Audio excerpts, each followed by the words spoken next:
Welcome everybody to my channel Nizar Imam. Jadi di hari Rabu ini kita akan bahas buku lagi ya teman-teman. Setelah beberapa minggu kita nggak bahas buku. Jadi kali ini kita akan bahas buku Find Your Why karangan Simon Sinek ya. Panduan praktis untuk menentukan tujuan Anda dan tim Anda.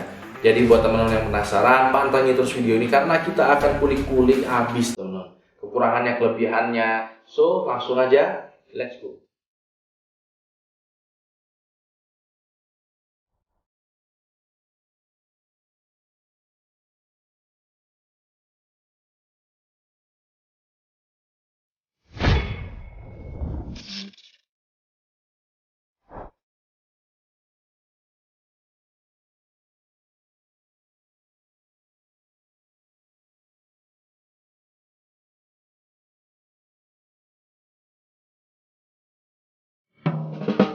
Oke teman-teman, jadi Find Your Why itu adalah salah satu buku dari Simon Sinek ya. Ada beberapa buku lainnya seperti Start With Why, kemudian ada Leader It Last, kemudian Together Is Better. Itu adalah beberapa buku Simon Sinek yang lainnya.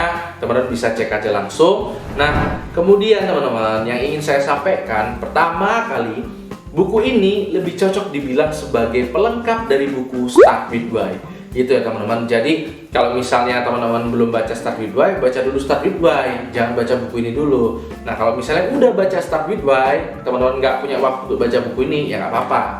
Ini buat pelengkap aja ya.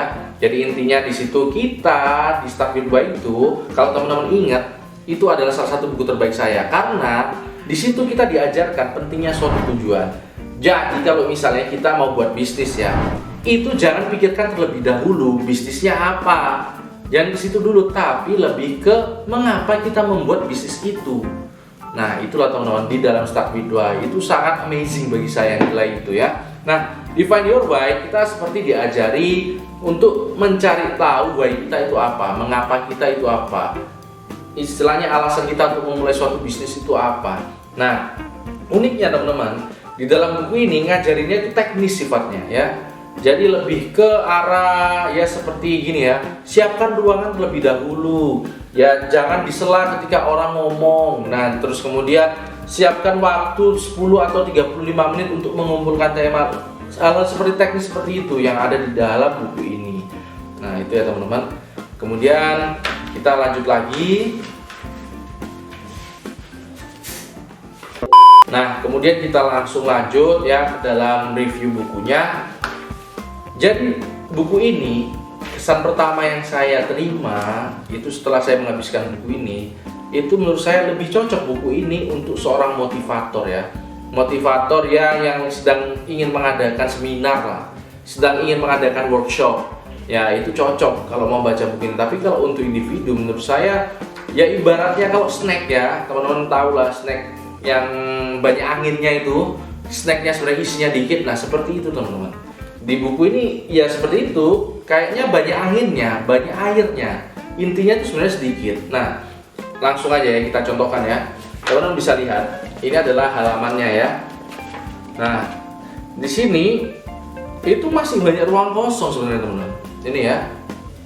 Nah di sini pun spacingnya pun juga lebar-lebar, yang artinya seandainya buku ini dipadatkan ya, disampaikan dengan lebih ringkas, itu tebalnya nggak seperti ini sebenarnya, lebih tipis. Itulah yang maksud saya terlalu banyak angin. Nah, buku ini akhirnya lebih mirip sebagai filler ya. Filler kalau misalnya di dalam film ya, atau kalau misalnya di anime, kalau misalnya teman-teman nonton Naruto atau siapapun itu, nah itu kan ada ya non canon ya namanya istilahnya. Nah, itulah seperti itu. Ini nggak terlalu inti ya, cuma si Simon mungkin ingin buat buku lagi aja seperti itu. Nah langsung kita lebih ke arah teknis lagi karena kita tadi udah menyentuh teknis. Nah ada sebenarnya 7 bab ya teman-teman, yang secara garis besar itu membahas 2 hal. Yang pertama itu adalah mencari tahu mengapa dari seorang individu, yang kedua adalah mencari tahu mengapa dari suatu kelompok. Nah itu ya gambaran besarnya sebenarnya itu. Nah kemudian di dalam buku ini juga kita harapannya ya, menurut saya buku ini berharap kalau kita selesai baca buku ini, kita seenggaknya bisa membuat suatu kalimat tujuan ya.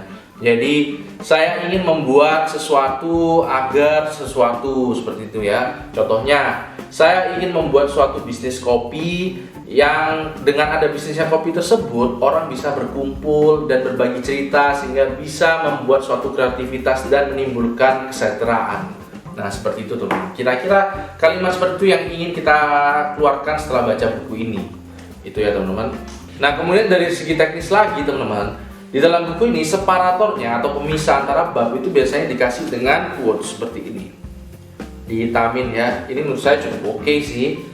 Kesempatan bukanlah menemukan perusahaan yang sempurna bagi kita sendiri, namun kesempatan adalah membangun perusahaan yang sempurna bagi sesama. Nah, udah mirip Meridiana belum saya? Nah, seperti itu teman-teman. Ada quotes-quotesnya ya. Nah, kemudian buku ini ada juga dialogue box. Ini ya.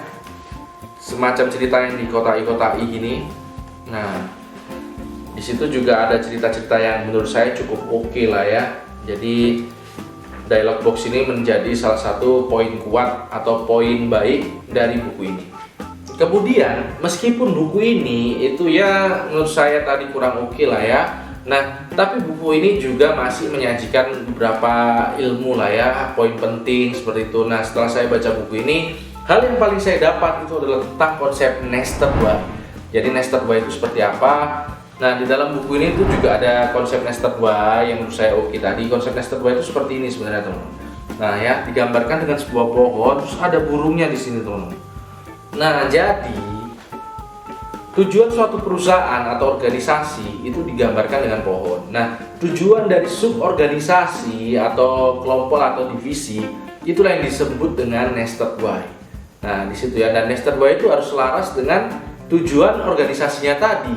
Ya ibaratnya simpelnya nested why itu adalah sub tujuan. Nah, itu adalah salah satu yang saya dapatkan dari buku ini tentang konsep nested why. Nah, kesimpulannya sih sebenarnya buku ini cukup oke tapi terlalu teknis ya. Teman-teman bisa lihat sendiri. Teman-teman bisa lihat di sini ada bagian untuk fasilitator ya. Terus di sini digambarkan untuk mencari tema itu berapa menit. Nih ya. Berbagi cerita 25 sampai 35 menit. Bahkan yang lebih teknisnya lagi di dalam buku ini juga dijelaskan ya, seperti ini. Kita harus menyiapkan ruangan terlebih dahulu kalau misalnya kita mau ya mencari tahu why kita. Nah, kan harusnya nggak harus sampai seperti itulah, sedetail itu kita dituliskan di dalam buku ini. Itu kayaknya cuma buat manjang-manjangin bab aja gitu. Buku ini kalau misalnya dibuat PowerPoint mungkin isinya cuma 3 slide lah ya. Jadi find your why untuk individu itu apa-apa aja step-stepnya, find your why untuk kelompok itu apa-apa aja step-stepnya, tapi dipanjangkan sampai jadi satu buku. Seperti itu sih teman-teman. Jadi saran saya, kalau buat teman-teman semua yang belum baca Start With Why, baca dulu Start With Why. Kesimpulannya itu ya, jangan baca Find Your Why terlebih dahulu. Oke, dari saya itu aja untuk buku Find Your Why ini. Sampai jumpa di episode-episode berikutnya di konten saya ini, karena saya akan terus buat konten buku juga ya. Buat teman-teman semua yang ikuti saya karena saham, nggak ada salahnya dicoba konten buku saya yang lain dan kedepannya juga. Oke? Karena hidup harus seimbang, tetap cerdas dan tetap santai.